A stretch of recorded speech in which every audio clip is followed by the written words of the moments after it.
Welcome back students आज की video lecture में हम डिस्कस करेंगे evolution and evidences of evolution. सबसे पहली चीज एवोल्यूशन, टर्म एवोल्यूशन का मीनिंग क्या है। टर्म एवोल्यूशन का मतलब होता है अनरोल, अनफोल्ड और reveal the hidden potentialities. Evolution क्या है? It is basically the branch of biology we deal with the study of modification of descents। हम ये कह सकते हैं it is the descents with modifications। जो ancestors हैं उनमें किस किस तरह से descents के अंदर changes किस तरह से आई, उसी को हम ये कह सकते हैं it is the change from one form to another form with the time, that is included in the evolution। evolution term सबसे पहले हर्बर्ट स्पेनर ने दी है। He was the English philosopher. And कुल मिला के हम ये कह सकते हैं कि एवोल्यूशन का मतलब क्या है? चेंज हो जाना। जो एंसेस्टर्स हैं, जो डिसेंट्स हैं, उनकी मॉडिफिकेशन हो जाना विद द टाइम।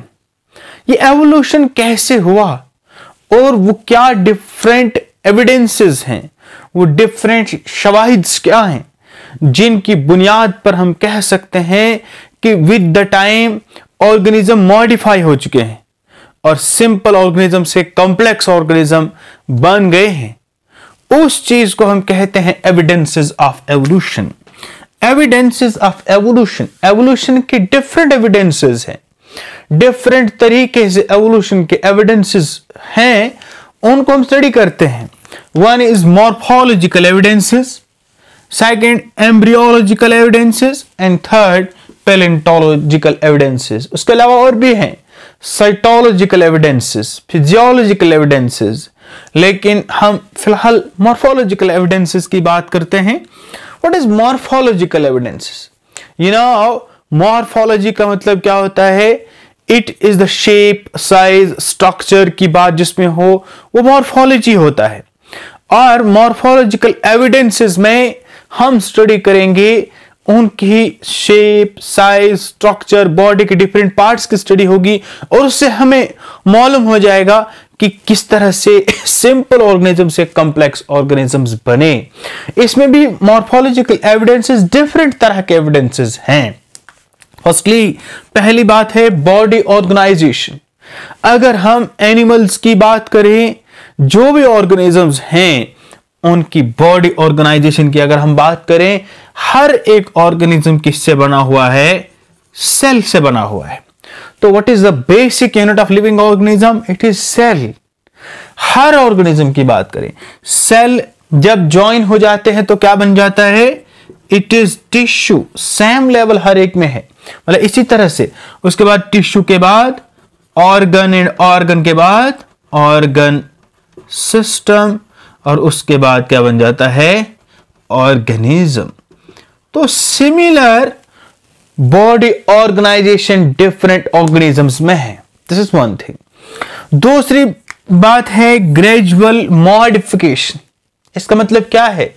ऑर्गेनिजम्स में जब जब प्रोग्रेशन आई, जब जब डेवलपमेंट होती गई, उनमें मॉडिफिकेशन आती गई और कॉम्प्लेक्सिटी आती गई। हम एक बेस्ट एग्जांपल लेंगे, हम हार्ट के एग्जांपल लेंगे।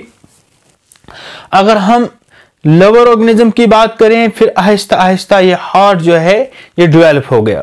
अगर हम भी फिश की बात करेंगे, फिशेस के अंदर सिर्फ 2 चैम्बर्ड हार्ट है, only 2 chambered heart, 1 auricle and 1 ventricle.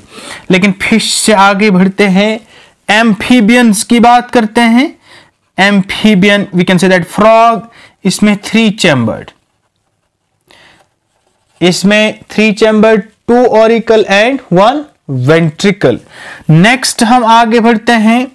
अगर हम नेक्स्ट बात करते हैं रेप्टाइल्स की, रेप्टाइल्स के अंदर इनकम्प्लीट 4 चैम्बर्ड, इनकम्प्लीट 4 चैम्बर्ड। और देन हम बात करते हैं मैमल्स की। मैमल्स के अंदर कंप्लीट 4 चैम्बर हार्ट है, कंप्लीट 4 चैम्बर। अगर हम हार्ट को देखने की कोशिश करें। ये let we try to understand, ये मान लीजिए ये फिश का हार्ट है, एक ऑरिकल एक वेंट्रिकल, लेकिन जब एम्फीबियन की बात करते हैं उसमें हार्ट थोड़ा सा मॉडिफाई हो गया इस तरह से, दो इसमें ऑरिकल बने बट वेंट्रिकल इसमें एक ही है। नेक्स्ट हम बात करते हैं रेप्टाइल्स की, इनका इनकम्प्लीट 4 चैम्बर्ड हार्ट है। आप देख सकते हैं इनका वेंट्रिकल जो है वो पूरी तौर से डिवाइड नहीं है बट ऑरिकल्स कंप्लीटली डिवाइड हैं। इस तरह से auricles completely divide but ventricle थोड़ा सा इनकम्प्लीट डिवाइड है।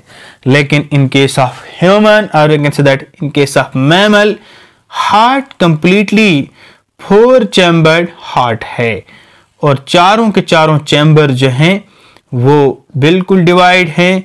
ऑक्सीजनेटेड ब्लड जो है वो मिक्स नहीं होता है डीऑक्सीजनेटेड ब्लड में। 4 चैम्बर्ड है, 4 चैम्बर्ड हार्ट। तो इस तरह से एक छोटी सी एग्जांपल से हम अंडरस्टैंड कर सकते हैं मॉडिफिकेशन, ग्रेजुअल मॉडिफिकेशन, 2 चैम्बर से 3, 3 से 4, incomplete 4 and then completely 4 chambered heart. Next होता है, अभी तक हम बात कर रहे थे, सेकंड पॉइंट था ग्रेजुअल मॉडिफिकेशन। थर्ड पॉइंट है homologous organ. It's very important, exam में पूछा जा सकता है what are homologous organ.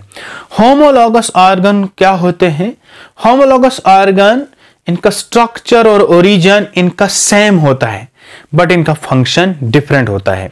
These are those organ विचुअली are the same but their function are different. Like fore limb of vertebrae, ये हमारी fore limb है।